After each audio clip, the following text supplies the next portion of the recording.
स्वागत है हमारे YouTube चैनल पर। हम पढ़ेंगे मानव पोषण। इसके टॉप 16 आपके क्वेश्चन रहेंगे जिनका वेटेज लगभग आपका 100 क्वेश्चन से भी अधिक रहेगा। तो आप क्या करेंगे, एक नोटबुक और एक पेन ले लेंगे ताकि इन पॉइंट को आप अलग से नोट कर सकें। इसके अलावा इसी चैप्टर के मैं पार्ट 1, पार्ट 2, पार्ट 3 पहले ही कंप्लीट करवा चुका हूं। ये आपका पार्ट 4 रहने वाला है। तो चलिए हम बढ़ते हैं आपके फर्स्ट क्वेश्चन की ओर। आप बने रहिए इस वीडियो में अंत तक। आपका फर्स्ट क्वेश्चन है, हमारे शरीर में एमिनो अम्ल हैं जो विभिन्न प्रकार के प्रोटीन बनाते हैं। यानी कि क्वेश्चन आपसे ये कह रहा है कि जो एमिनो अम्ल होते हैं ये क्या करते हैं, विभिन्न प्रकार की प्रोटीन बनाते हैं। तो ये कितने होते हैं? तो यहाँ पे करेक्ट आंसर होगा आपका ऑप्शन बी यानी कि 20। इस प्रकार से जैसे ये आप चेन देख पा रहे हो एक, तो ये सभी क्या होते हैं, ये एक एमिनो एसिड होते हैं जैसे कि यहाँ लिखा हुआ है। तो लगभग आपके 20 एमिनो एसिड मिलकर किसका निर्माण करते हैं? तो ये करते हैं प्रोटीन का निर्माण। इसीलिए जो राइबोसोम होता है इसको क्या कहा जाता है? तो इसी को कहा जाता है प्रोटीन की फैक्ट्री। तो आपको ये याद रखना है कि जो अमीनो अम्ल होते हैं एक प्रकार से ये क्या होते हैं, तो प्रोटीन की ये एक इकाई होती है जो लगभग आपके 20 एमिनो एसिड मिलकर किसका निर्माण करते हैं? प्रोटीन का। इसके अलावा आपको ये याद रखना है कि जो प्रोटीन होती है इसकी खोज किसने की थी? तो इसकी खोज की थी मूलर ने। मूलर एक ऐसे वैज्ञानिक थे जिन्होंने किसकी खोज की थी? प्रोटीन की। और जो प्रोटीन इन्होंने नाम दिया था, ये नाम किसने दिया था ये भी आपसे पूछा जाता है। तो उनका नाम था बर्जीलियस। तो बर्जीलियस एक ऐसे वैज्ञानिक थे जिन्होंने प्रोटीन शब्द दिया था यानी कि टर्म दिया था। इसके अलावा जो प्रोटीन की आप संरचना देखते हो कि प्रोटीन किस प्रकार की होती है, तो वो संरचना किसने दी थी ये भी आप नोट करेंगे। उनका नाम था पुलिंग। इसके अलावा आपको ये याद होना चाहिए कि जो हम प्रोटीन खाते हैं लगभग आपकी 1 ग्राम प्रोटीन में कितनी एनर्जी आपको मिलती है? तो इससे एनर्जी मिलती है हमको 4.1 से लेकर 4.2 कैलोरी किलो के लगभग। किससे? आपकी 1 ग्राम प्रोटीन से। इसके अलावा आपको ये याद होना चाहिए कि जो प्रोटीन होता है इसमें कौन से बंध पाए जाते हैं, यानी कि जो आपके ये एमिनो एसिड होते हैं ये किस बंध से बने होते हैं? तो आपको ये याद रखना है कि इसमें बंध कौन से होते हैं? आपके पेप्टाइड। तो पेप्टाइड एक ऐसे बॉन्ड होते हैं आपको जो किसको जोड़े रखते हैं, ये एमिनो एसिड की एक चेन को। इसके अलावा कुछ एक्स्ट्रा पॉइंट है वो भी आपको नोट करने हैं। तो आपका फर्स्ट पॉइंट है कि जो प्रोटीन होती है उससे क्या कहा जाता है? एक प्रकार से जीवन का पेड़ कहा जाता है। इसके अलावा जो बाल और नाखून होते हैं उनमें कौन सी प्रोटीन पाई जाती है ये भी आपसे डायरेक्ट पूछा जाता है। तो उसका नाम होता है केराटिन। इसके अलावा हमें पर डे यानी कि एक दिन में कितनी प्रोटीन लेना चाहिए? तो आपको लेना चाहिए लगभग 60 ग्राम के आसपास। ये कहता है आईएमबी, यानी कि इसका अर्थ होता है एक प्रकार से इंडियन मार्केट ब्यूरो। तो इसके अनुसार हमें प्रत्येक दिन में 60 ग्राम प्रोटीन लेना चाहिए। आपका नेक्स्ट क्वेश्चन है, कौन सा पोषक विटामिन ए, ई और के को अवशोषित करने में सहायक है? तो जैसे आपके जो विटामिन होते हैं इनको मतलब कौन सा पोषक तत्व ग्रहण करेगा ये आपको बताना है। तो यहाँ पे करेक्ट होगा आपका ऑप्शन सी यानी कि वसा। जो एक फैट होती है ये क्या करती है? तो जो विटामिन ए होता है और विटामिन ई होता है और एक विटामिन के होता है, इनके अलावा एक विटामिन और होता है आपका विटामिन डी। इन सभी को ये क्या करती है? एब्जॉर्ब करती है, यानी कि अपने साथ क्या कर लेती है? अवशोषित कर लेती है। इसका अर्थ होता है एक प्रकार से अपने साथ क्या कर लेती है? इनको घोल लेती है। तो आपसे ये पूछा जाता है कि कौन कौन से विटामिन वसा में घुलनशील होते हैं और कौन कौन से विटामिन आपके पानी में घुलनशील होते हैं। तो पानी में आपका विटामिन और विटामिन सी ये दोनों एक ऐसे विटामिन होते हैं जो किस में घुले होते हैं? आपके पानी में। इसके अलावा जो हमारी फैट होती है ये क्या होता है? एक प्रकार का पोषक तत्व होता है। इसमें कौन कौन से घुले होते हैं आपके? तो जैसे कि क्वेश्चन में दिया था vitamin A, vitamin E, vitamin के और विटामिन डी। ये चारों एक ऐसे विटामिन होते हैं जो किसमें सोल्यूबल होते हैं? ये फैट में यानी कि वसा में। इस प्रकार से आपका ऑप्शन सी यहाँ पे एकदम करेक्ट होगा। आपका नेक्स्ट क्वेश्चन है, प्रोटीन के अवयव जो हमारे शरीर में नहीं बनाए जा सकते हैं और जो खुराक में लेना आवश्यक है कहलाते हैं। तो यहाँ पे करेक्ट आंसर होगा आपका ऑप्शन सी यानी कि आवश्यक अमीनो अम्ल। तो जो आवश्यक अमीनो अम्ल होते हैं ये करते क्या है? तो ये करते हैं आगे चलकर प्रोटीन का निर्माण। और जो अमीनो अम्ल होते हैं इनकी संख्या कितनी होनी चाहिए? तो लगभग 20 अमीनो अम्ल आपस में मिलकर किसका निर्माण करते हैं? ये तो ये करते हैं प्रोटीन का। इसके अलावा जो सबसे अधिक मात्रा में प्रोटीन पाई जाती है वो भी आपको याद रखेंगे, वो किसमें पाई जाती है? सोयाबीन में। लगभग जो 100 ग्राम सोयाबीन होती है उसमें कितनी प्रोटीन आपको मिलती है? तो वो मिलती है आपको 36 ग्राम। तो जो आपके आवश्यक अमीनो अम्ल होते हैं ये इसीलिए जरूरी होते हैं क्योंकि जो आपकी प्रोटीन होती है इसे कहा जाता है एक प्रकार से जीवन का पेड़। तो जो हमारे एक प्रकार से जो शरीर में हड्डियां होती है, मांसपेशियां होती है, सबके निर्माण में सहायक कौन होती है यहाँ पे? तो यही होती है आपकी प्रोटीन। तो यही क्वेश्चन आपसे पूछा गया था कि प्रोटीन के अवयव जो हमारे शरीर में नहीं बनाए जा सकते हैं और जो खुराक में लेना आवश्यक है तो वो क्या कहलाते हैं? तो वो कहलाते हैं एक प्रकार से अमीनो अम्ल। इसका अर्थ है कि ये हमारे शरीर में क्या होंगे? आपके नहीं बनते हैं, इनको हमें जरूरत होती है बाहर से लेने की। इसके अलावा आपसे पूछा जाता है कि जो प्रोटीन होती है इसकी कमी से कौन कौन सी बीमारियां होती है। तो एक होता है मेरामस नाम का रोग। क्या होता है आपका मेरामस? ये किसकी कमी से होता है? डायरेक्ट आपसे एग्जाम में पूछा जाता है। तो ये होता है एक प्रकार से प्रोटीन की कमी से। इसके अलावा सेकेंड रोग होता है आपका क्वाशियोरकर। तो जो क्वाशियोरकर रोग होता है ये भी किसकी कमी से होता है? तो ये भी होता है प्रोटीन की कमी से। ये कई बार एग्जाम में पूछ जाते हैं और दोनों ही रोग ऐसे होते हैं जो बच्चों में होते हैं। ये बात भी आपको नोट करनी है। आपका नेक्स्ट क्वेश्चन है, आवश्यक खनिज तथा विटामिन हमें प्रदान किए जाते हैं। तो यहाँ पे करेक्ट आंसर होगा आपका ऑप्शन डी, यानी कि सब्जियों से। जितनी भी हरी सब्जियां होती है इनसे क्या मिलते हैं हमें, तो इनसे मिलते हैं आपको खनिज और विटामिन। और इसके अलावा जो आपके खनिज और विटामिन होते हैं इनका आपको कार्य याद रखना है कि ये क्या करते हैं। तो हमारे शरीर में जितनी भी आपकी उपापचय क्रियाएं होती है, जिन्हें हम क्या बोल सकते हैं एक प्रकार से जैविक क्रियाएं, तो उन सभी क्रियाओं को चलाने के लिए आवश्यकता किसकी होती है, तो यहाँ पर होती है आपकी खनिज की और विटामिन की। इसके अलावा आपको ये याद रखना है कि जो खनिज होता है एक प्रकार का क्या होता है, तो ये एक प्रकार का क्या होता है, अकार्बनिक यौगिक होता है। ये इंपॉर्टेंट पॉइंट है, इसको आप नोट करेंगे। कौन सा पॉइंट होता है आपका, ये एक प्रकार से कैसा तत्व होता है आपका, अकार्बनिक। अकार्बनिक का अर्थ होता है जिसमें कार्बन नहीं होता, वो होता है आपका अकार्बनिक। तो इस प्रकार से पूछा जाता है कि अकार्बनिक तत्व कौन सा है जो एक प्रकार से हमारी उपापचय या फिर जैविक क्रियाओं को सहायक कराने में मदद करता है, तो वो होता है खनिज। उसी प्रकार से जो आपका विटामिन होता है ये भी क्या करेगा आपकी, तो उपापचय जो क्रिया होती है या फिर हम बोल सकते हैं जैविक, जैसे हमारा पाचन होता है, श्वसन, तो उनको भी विटामिन करवाता है। लेकिन विटामिन होता क्या है, तो ये एक कार्बनिक यौगिक होता है। कौन सा यौगिक होता है, ये कार्बनिक। कार्बनिक का अर्थ होता है जिसमें कार्बन हो। तो ये ऐसे पोषक तत्व होते हैं आपके खनिज और विटामिन, जो हमें ज्यादातर किससे मिलते हैं, हरी सब्जियों से। इस प्रकार से आपका ऑप्शन डी करेक्ट होगा। उनका कार्य क्या होता है, तो जो हमारी उपापचय क्रिया होती है उनको करवाने में ये सहायक होते हैं। आपका नेक्स्ट क्वेश्चन है, भोजन पकाने में कौन सा विटामिन नष्ट हो जाता है। इंपॉर्टेंट क्वेश्चन है, तो यहाँ पे आपका करेक्ट होगा ऑप्शन सी, यानी कि विटामिन सी। जो विटामिन सी होता है एक प्रकार से ये क्या होता है, तो जो हम भोजन को ज्यादा पका लेते हैं, तो ज्यादा पकाने से विटामिन सी क्या होता है, एक प्रकार से नष्ट हो जाता है। इसके अलावा आपसे पूछा जाता है जो विटामिन सी होता है इसका केमिकल नाम, यानी कि रासायनिक नाम। तो इसका रासायनिक नाम आप नोट करेंगे, इसका रासायनिक नाम होता है यहाँ पे एस्कॉर्बिक अम्ल। ये कई एग्जाम में पूछा जाता है। इसके अलावा आपसे ये पूछा जाता है कि जो विटामिन सी होता है इसकी कमी के कारण हमें कौन सी बीमारी हो जाती है, तो इसकी कमी से होती है स्कर्वी। और स्कर्वी का अर्थ क्या होता है, तो एक प्रकार से मसूड़ों से खून आना, ये बीमारी भी आपसे पूछी जाती है, नोट करेंगे। इसके अलावा आपसे पूछा जाता है जो विटामिन सी के स्रोत होते हैं, यानी कि विटामिन सी हमें किस किस से प्राप्त होता है। तो जो विटामिन सी होता है इसका सबसे अच्छा जो स्रोत माना जाता है वो माना जाता है आंवला। तो आंवला में सबसे ज्यादा क्या होगा आपका, विटामिन सी पाया जाता है। इसके अलावा जो अंगूर होता है दूसरे नंबर पर आता है ये, तो अंगूर में भी भरपूर मात्रा में क्या पाया जाता है, विटामिन सी। इसके अलावा तीसरे नंबर पर आता है नींबू। तो नींबू में भी भरपूर मात्रा में क्या पाया जाता है, आपका विटामिन सी पाया जाता है। तो ये तीनों ही स्रोत आपको याद रखने हैं क्योंकि एग्जाम में पूछे जाते हैं। इसके अलावा जितने भी हमारे खट्टे पदार्थ होते हैं उनमें भरपूर मात्रा में क्या पाया जाता है, विटामिन सी पाया जाता है। लेकिन आपसे पूछा जाता है कि जो हमारा दूध होता है, तो दूध में विटामिन सी नहीं पाया जाता है। लेकिन एक एक्सेप्शन होता है, जैसे कि ऊँटनी, जो ऊँटनी का दूध होता है उसमें विटामिन सी होता है। लेकिन जो नॉर्मली जितने भी जानवर होते हैं उनके दूध में विटामिन सी नहीं पाया जाता, इसीलिए दूध को क्या नहीं माना जाता है, पोषक आहार। तो ये क्वेश्चन भी आपका बनता है एग्जाम में, ये भी आप याद रखेंगे। इसके अलावा जो विटामिन सी होता है तो ये क्या करता है, हमारे घावों को भरता है, इसलिए इसको घावों का भरने वाला विटामिन भी कहा जाता है। इसके अलावा विटामिन सी क्या करता है, तो जो हमारी इम्यूनिटी होती है यानी कि प्रतिरोधक क्षमता, उसको भी बढ़ाता है। इसके अलावा हमारा जो कैंसर होता है, कैंसर को खत्म करने वाला विटामिन भी कौन सा होता है, आपका विटामिन सी।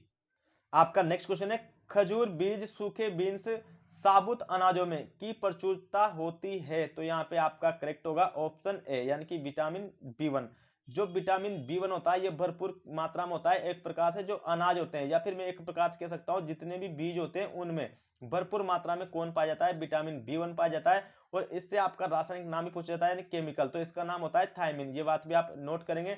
इसके अलावा जैसे कि यहाँ पे आपको फोटो में दिखाई दे रहा है हाथी, तो आपको हमें कमेंट बॉक्स में कमेंट करके ये बताना है कि जो हाथी के ये बाहर दांत दिखते हैं इन दांतों का नाम क्या होता है। तो मैं बता दूं आपको, जो हाथी होते हैं इसमें 26 क्या होते हैं, दांत होते हैं। लेकिन जो 24 दांत होते हैं इसके अंदर होते हैं और 2 दांत होते हैं ये बाहर। तो ये दांतों का नाम क्या होता है, ये कमेंट बॉक्स में कमेंट करके आप हमें जरूर बताएं। आपका नेक्स्ट क्वेश्चन है, मुंह और नाक के आसपास के हिस्सों का सूखापन या उस पर दरार पड़ना किसकी कमी से होता है। तो यहाँ पे आपका करेक्ट होगा ऑप्शन डी, यानी कि विटामिन बी2। जो विटामिन बी2 होता है एक प्रकार से जो हमारी स्किन होती है यानी कि त्वचा, उसके लिए काफी अच्छा एक प्रकार से लाभदायक माना जाता है। इसकी कमी से क्या होता है, तो जो हमारे मुंह और नाक होते हैं इसके आसपास हिस्सों पर क्या आ जाता है, सूखापन आ जाता है, यानी कि ड्राइनेस आ जाती है, वो दरारें भी पड़ने लग जाती है। इसलिए विटामिन बी2 हमें भरपूर मात्रा में लेना चाहिए। इसके अलावा आपका विटामिन बी2 का आपसे केमिकल नाम पूछा जाता है, यानी कि इसका जो रासायनिक नाम होता है वो भी आप नोट करेंगे, तो क्या होता है, राइबो फ्लेमिंग इसका रासायनिक नाम होता है, इसको आप नोट कर लेंगे। इसके अलावा जो विटामिन बी2 होता है इससे ये कई बार पूछा जाता है कि इससे होता क्या क्या है, तो जैसे कि मुंह और नाक के आसपास हिस्सों का सूखापन आ जाता है, उसमें क्या पड़ने लग जाती है, दरारें। वो जो हमारा मुख होता है यानी कि हमारा मुंह होता है और हमारी जीभ होती है, इनमें क्या पड़ जाते हैं, एक प्रकार से ब्लास्टर यानी कि छाले भी पड़ जाते हैं, किसकी कमी से, विटामिन बी2 की कमी से। तो इसके स्रोत क्या होते हैं, जितने भी आपके एक प्रकार से डेयरी प्रोडक्ट होते हैं, यानी कि जैसे कि दूध दही छाछ मक्खन, घी, पनीर, इन सब में भरपूर मात्रा में विटामिन B2 आपको मिलता है, जिसका केमिकल नाम क्या होता है यहाँ पे, राइबोफ्लेविन। और जो विटामिन B2 होता है इसको कहा जाता है पीला विटामिन।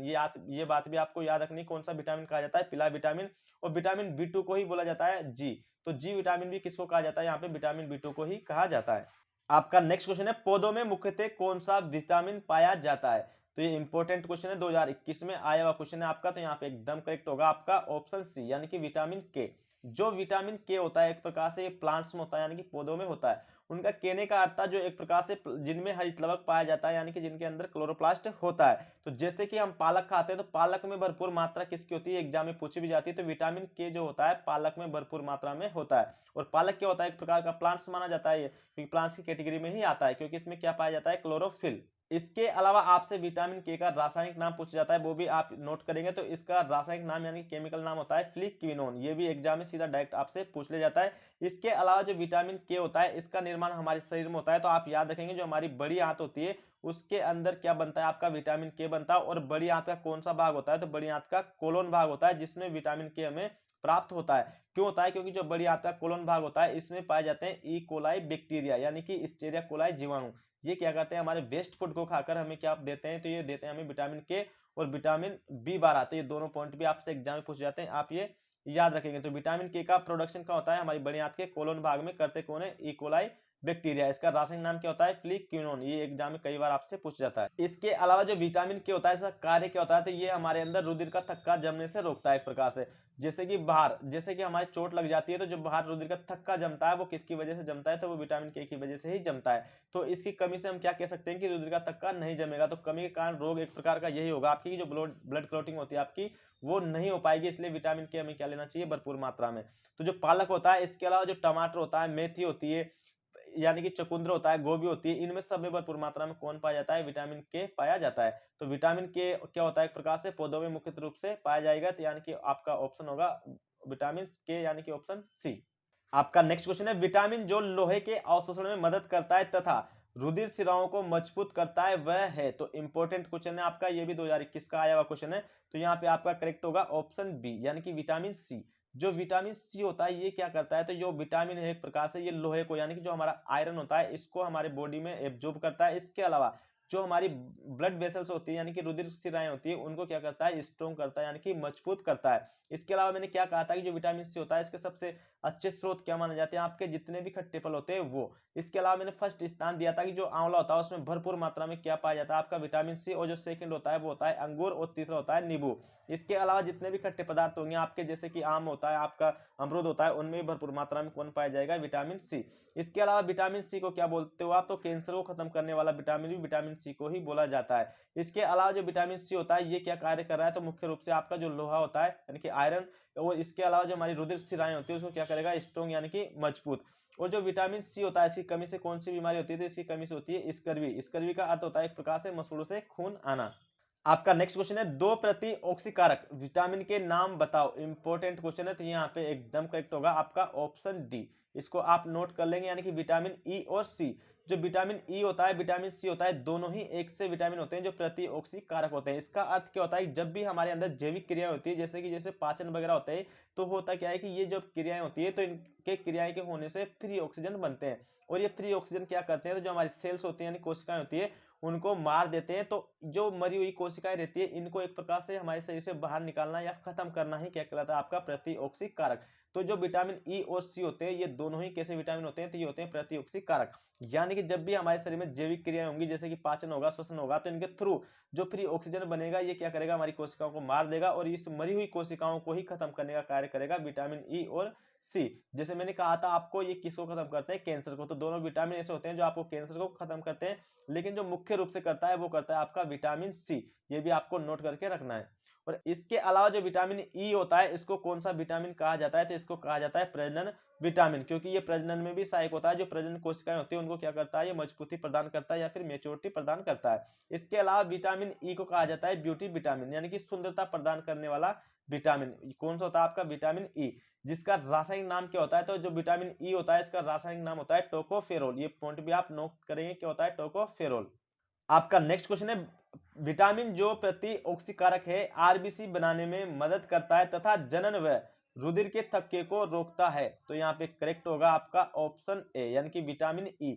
अभी मैंने कहा था विटामिन ई क्या होता है, तो इसे ही कहा जाता है एक प्रकार से प्रजनन विटामिन यानी कि जनन। तो ये रुधिर के थक्के को भी रोकता है हमारे शरीर के अंदर बनने से। मान लो कि हमारे शरीर के अंदर चोट लग गई तो हमारे शरीर के अंदर खून नहीं जम पाएगा यानी कि क्लोटिंग उसके अंदर नहीं हो पाएगी, उससे बचाएगा विटामिन ई, जो क्या होता है एक प्रकार का प्रतिरोधक कारक भी होता है। इसके अलावा जो विटामिन ई होता है इसके स्रोत क्या होते हैं यानी कि स्रोत क्या होते हैं, तो ये भी आपसे पूछे जाते हैं। जितने भी बीज वाले तेल होते हैं, जितने भी बीज वाले तेल होते हैं, जैसे कि एक प्रकार से कपास के बीज का तेल, नारियल का तेल, इसी प्रकार से आपका जो सोयाबीन का तेल होता है, ये सभी स्रोत किसके माने जाते हैं? विटामिन ई के। इसके अलावा जितनी भी चीजें होती है जिनमें पानी की मात्रा भरपूर होती है, जैसे कि एक प्रकार से खीरा होता है, नारियल पानी होता है, तरबूज होता है, एक प्रकार से अनार होते हैं, ये सभी विटामिन ई के अच्छे स्रोत माने जाते हैं। और विटामिन ई का केमिकल नाम क्या होता है ये मैंने आपको बताया था, तो इसका केमिकल नाम होता है एक प्रकार से टोकोफेरोल यानी कि रासायनिक नाम।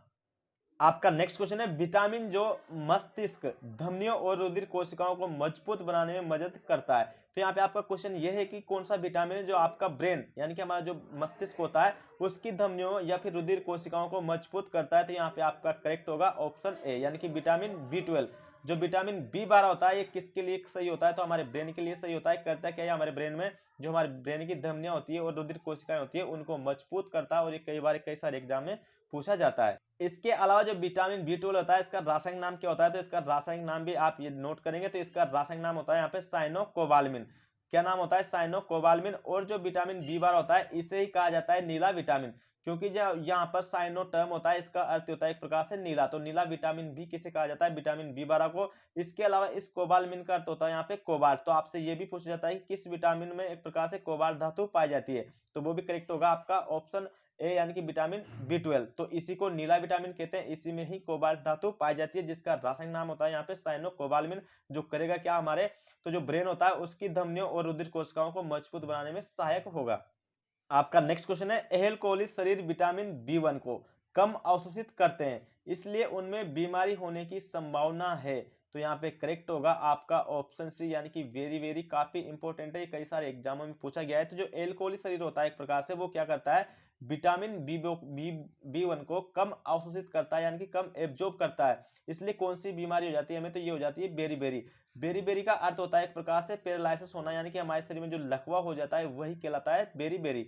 इसके अलावा जो विटामिन बी1 होता है इसका रासायनिक नाम क्या होता है? तो इसका रासायनिक नाम होता है यहाँ पे थायमिन। ये भी एग्जाम में आपसे पूछा जाता है और बीमारी कई बार पूछी जाती है। तो कौन सी बीमारी होती है विटामिन बी1 की कमी से? तो ये होती है आपकी बेरी बेरी। इसके अलावा जो विटामिन बी1 होता है तो होता क्या है, जब भी हम सब्जियों को काट कर धोते हैं, तो जो सब्जियों को काट कर धोया जाता है तब भी उनमें से कौन सा विटामिन नष्ट होता है? तो वो भी आपसे एग्जाम में पूछा जाता है, वो भी होता है विटामिन बी1। इसके अलावा इनके जो स्रोत होते हैं वो क्या होते हैं एक प्रकार से? तो दूध, पनीर, ये जो भी चीजें रहती है एक प्रकार से डेयरी प्रोडक्ट होते हैं, इन सब में भरपूर मात्रा में कौन पाया जाता है? Vitamin B1. इसके अलावा जितने भी बीज वाली चीजें होती है आपकी ना, बीज वाली, उनमें भी सब में भरपूर मात्रा में, जैसे कि मूंगफली, दाल, बादाम, काजू, बाजरा, उनमें भी भरपूर मात्रा में होता है आपका विटामिन बी1। आपका नेक्स्ट क्वेश्चन है, निम्न में से कौन सा लक्षण विटामिन ए की कमी से नहीं पाया जाता है? काफी इंपॉर्टेंट क्वेश्चन है, तो यहाँ पे आपका करेक्ट होगा ऑप्शन डी यानी कि सूखी रूखी त्वचा। जो हमारी स्किन होती है, त्वचा एक प्रकार से जो सूखी रूखी त्वचा होती है, मैंने क्या कहा था, जो विटामिन बी2 होता है ये हमारी स्किन के लिए यानी कि हमारी त्वचा के लिए अच्छा माना जाता है। तो यहाँ पे क्वेश्चन में ही कह दिया गया था आपसे कि कौन सा एक प्रकार से विटामिन ए, तो विटामिन ए किसके लिए अच्छा होता है? आपका एक प्रकार से जो रूखी सूखी त्वचा होती है उसके लिए नहीं होता है। तो इसकी कमी से एक प्रकार से कमी पूछी गई है, तो कमी से क्या क्या होता है आप सभी जानते हैं कि जो विटामिन होता है उसकी कमी से इंपॉर्टेंट है, ये कई बार पूछा जाता है, तो रतौंधी रोग होता है। इसके अलावा मसूड़ों से खून आना, तो एक तो विटामिन सी होता है उसकी कमी से भी मसूड़ों से खून आता है, लेकिन जो विटामिन ए होता है उसकी कमी से भी हमारे मसूड़ों से खून आने लगता है। इसके अलावा आंखों का शुष्कपन, तो मैं एक बात बता दूं कि जो विटामिन ए होता है ये सबसे ज्यादा हमारी जो आंखें होती है उनके लिए ही हेल्दी माना जाता है, यानी कि अच्छा माना जाता है। तो अगर कहीं ना कहीं विटामिन ए की कमी हुई तो हमारी आंखों में क्या आ जाएगा? शुष्कपन भी आ जाएगा, एक प्रकार से मैं कह सकता हूं। तो आंखों का शुष्कपन, मसूड़ों से खून आना और रतौंधी, ये सब विटामिन ए की कमी के कारण होते हैं। जबकि जो सूखी रूखी त्वचा होती है विटामिन बी2 की कमी के कारण होती है, क्योंकि विटामिन बी2 हमारी स्किन के लिए काफी अच्छा माना जाता है। इसके अलावा जो विटामिन ए होता है इसका पूछा जाता है आपसे रासायनिक नाम, तो इसका रासायनिक नाम आप नोट करेंगे। इसका रासायनिक नाम होता है यहाँ पे रेटिनोल। क्या होता है? रेटिनोल। और जो विटामिन ए होता है इसका सबसे अच्छा स्रोत क्या माना जाता है? गाजर, हरी सब्जियां, ये सब किसके अच्छे स्रोत माने जाते हैं? विटामिन ए के। इसके अलावा जो गोल्डन राइस होता है यानी कि सुनहरे चावल होते हैं, ये भी सबसे बेस्ट एक प्रकार से स्रोत माना जाता है विटामिन ए का। तो आपका क्वेश्चन था कि निम्नलिखित में से कौन सा लक्षण विटामिन ए की कमी से नहीं पाया जाएगा। तो नहीं पाया जाता है यहाँ पे एक प्रकार से स्किन वाला यानी कि त्वचा वाला, क्योंकि जो हमारी त्वचा से विटामिन ए का कोई ताल्लुक नहीं होता। ये हमारी आंखों के लिए अच्छा होता है। इसके अलावा जो हमारे मसूड़े होते हैं उनके लिए भी काफी अच्छा माना जाता है। और इसकी कमी से एक नाइट ब्लाइंडनेस रोग होता है जिसको कहा जाता है रतौंधी। तो आई होप कि आपको वीडियो पसंद आया होगा। अगर वीडियो पसंद आया तो वीडियो को लाइक और शेयर जरूर करें। Thank you. स्वस्थ रहो, मस्त रहो। जय हिंद, जय भारत।